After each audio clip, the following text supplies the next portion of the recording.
It started with a notebook wedged between the plastic seat and the grimy wall of bus 27. Lena Carson hadn't planned on taking the late bus. She'd stayed after school for a last-minute chemistry tutoring session that turned into a half-hearted venting session about finals. By the time she stepped onto the nearly empty bus, she was too exhausted to care that her usual seat was taken by a pair of freshmen whispering over TikTok drama. She sank into back row, stretched her legs, and that's when she saw it. A worn leather-bound diary, navy blue, with the kind of creased edges that said it had been opened and closed hundreds of times. At first, she figured someone left their sketchbook or planner. Kids were always leaving crap behind. She pulled it free, expecting doodles or maybe a grocery list, but the first page she flipped to didn't hold a grocery list. It held a name. I shouldn't have let him kiss me after that department meeting. Lena froze. The handwriting was fluid, confident, the kind adults used when they still wrote things by hand. And the name sign at the bottom? R. Matthews. Her breath caught. Rebecca Matthews. AP English. Senior homeroom. The woman every boy in school low-key crushed on. Late 20s tall. With long dark hair she always wore in a messy bun, and a closet full of vintage blazers that somehow made Shakespeare sound cool. She wasn't just a teacher. She was a teacher. Lena flipped the page. It started with a drink after the faculty fundraiser. We said it would just be one. One turned into two. Two turned into my skirt, riding up on the passenger seat of his car. And when his hand moved to my thigh, God help me, I didn't stop him. Lena's heart thudded. This wasn't some fake story or a practice essay. This was a diary. And the next page had a name, half scribbled but clear enough. Marcus. God, Marcus, we shouldn't. You're married.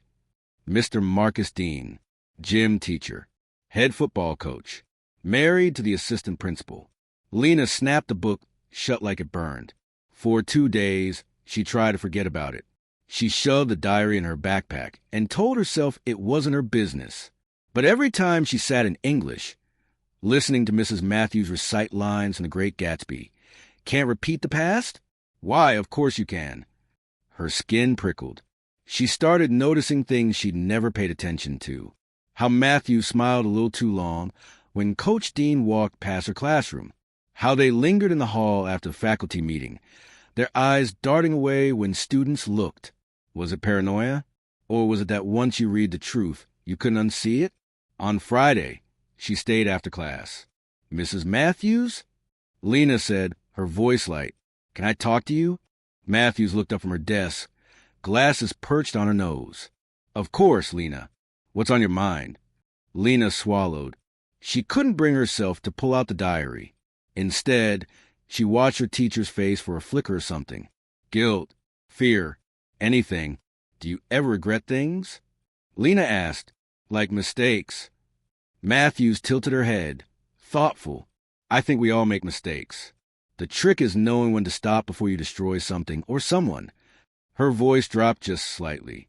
Her eyes locked on Lena's. And Lena knew then this wasn't a woman who'd made a careless mistake. This was a woman caught in a storm of her own making. That night, Lena read more. She knew she shouldn't. But the words pulled her in like a train wreck you couldn't look away from. We met in the storage room again. God, if walls could talk. His hands on me, the smell of Jim's sweat and paperbacks. He said he loved me, said his wife didn't understand him. I almost believed him. I think someone saw us today. I caught Lena Carson watching me in class. Lena's blood went cold. She wrote about me. The date was yesterday. By Monday, whispers had started. Not about the affair. About Matthews. About how she called in sick. About how Mr. Dean was pulled into a meeting with the assistant principal, his wife. Lena sat in homeroom, the diary heavy in her bag. When Matthews walked in late, her face pale and lips pressed in, she looked straight at Lena. A glance, brief, but sharp. After homeroom, Lena followed her into the empty English room. "I found your diary," Lena said, pulling it out. Matthews didn't flinch. She walked over, shut the door quietly, and faced her. "I wondered how long it would take." Matthews said softly, "You knew I had it?" Lena asked. I figured, when you started looking at me like you knew every dirty secret. Matthews gave a small, humorless smile. Lena hesitated. Why, write it all down. Matthews met her eyes. Because some things you can't say out loud. They stared at each other. Finally, Lena set the diary on the desk. I didn't tell anyone. Matthews nodded. I know. Why? Lena stopped herself. Why him? Matthews closed her eyes. Because sometimes you want to feel alive, even if it ruins everything. Lena swallowed hard. She thought about senior year, about choices, about the edge between right and wrong, and how easy it was to blur the line. Matthews opened the desk drawer, slid the diary inside, and shut it with a soft click. Go home, Lena. By Friday, Matthews resigned. Rumors flew. Some said it was a family emergency. Others whispered scandal. Lena never told. Not even when Coach Dean's wife filed for separation. Not when Mrs. Matthews' car disappeared from the lot. Not when kids moved on to the next gossip. She never told. But she never forgot, either. Some stories you keep locked away. Some pages you shouldn't have read. And some secrets. They rewrite you, whether you like it or not. Except everything had. Lena watched as the faculty reshuffled. Mr. Dean stayed. Of course he did. His wife had power, connections. He cut his hair shorter, wore his wedding ring like a badge of honor, and doubled down on football practice. But his swagger was gone. Rebecca Matthews vanished. No goodbye. No explanation. Her classroom emptied out over a weekend. A sub took her place, a retired literature teacher who smelled of peppermints and spoke in a shaky voice that killed every ounce of magic in The Great Gatsby. The diary never resurfaced, but the weight of it, that stayed. Graduation came fast. The June air hung heavy with humidity and nerves. Caps flew, parents cheered, and Lena walked across the stage with a smile that felt borrowed. People took pictures. People moved on. But Lena couldn't, because even though she kept Matthew's secret, it didn't feel over. It felt like an open wound. And wounds didn't just heal because you wanted them to. 2 weeks after graduation, Lena did something she wasn't sure was smart. She found Matthews. It wasn't hard. In a town like Marlow, where gossip spread faster than wildfire, all it took was a whispered question at the grocery store. Her sister lives up on Maple Hill, the cashier said. Word is, Rebecca moved in with her. Burned out, I guess. Poor thing. Poor thing. Right. The Maple Hill house looked nothing like Lena expected. A cozy white farmhouse with blue shutters, nestled behind a screen of oak trees. Wind chimes tinkled softly on the porch. Rebecca Matthews sat on the porch swing, barefoot, sipping iced tea. For a second, Lena froze. Matthews looked normal. Not wrecked. Not scandalized. Just a woman in a sundress with her hair loose, staring out at the world. Lena cleared her throat. Mrs. Matthews?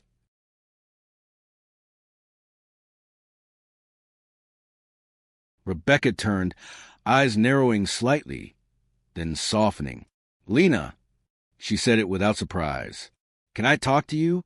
Matthews patted the swing beside her. Figured you'd show up sooner or later.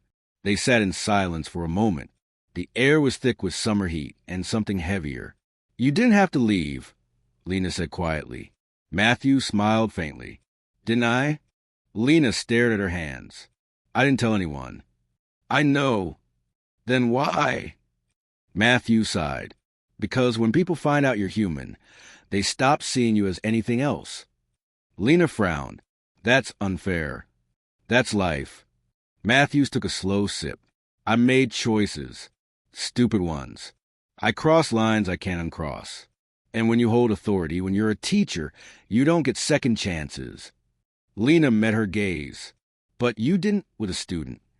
Matthews gave a sad smile. Doesn't matter. I betrayed trust. That's enough. They talked for an hour. About nothing. About everything. About how Lena felt like the world had cracked open that day on the bus. I used to think adults had it all figured out, Lena admitted. Matthews laughed softly. I used to think I'd never be that cliché woman who fell for the wrong man. They both laughed. It wasn't funny. When Lena finally stood to leave, Matthews touched her hand. "For what it's worth," Matthews said softly, "you're a good person, Lena. You could have ruined me. You didn't." Lena shook her head. "I'm not sure if that makes me good or just a coward." Matthews met her eyes. "Maybe it makes you someone who understands we're all a little broken." That summer, Lena left Marlowe for college. She packed a memory of Matthews in the diary, in the same box inside her heart. The box labeled things we don't talk about. But sometimes, late at night, she'd pull it out in her mind. The pages, the secrets, the look in Matthew's eyes. And she'd remember that sometimes carrying someone's secret doesn't make you weak. It makes you human. Lena Carson hadn't thought about Rebecca Matthews in years. Life moved on. College happened. A career in journalism took her across the country. She chased stories, broke headlines, exposed fraud, political scandals, things that made national news. But even as she uncovered truths of the world, there was one truth she'd never told. Matthew's diary stayed locked in a box back home, untouched, until the day Lena received a letter. A simple white envelope, no return address, postmarked Marlowe. Inside was a single line, handwritten, "Some stories are meant for the world. Some are meant for the ones who hold them." Signed RM. No phone number. No forwarding address. Just a quiet reminder.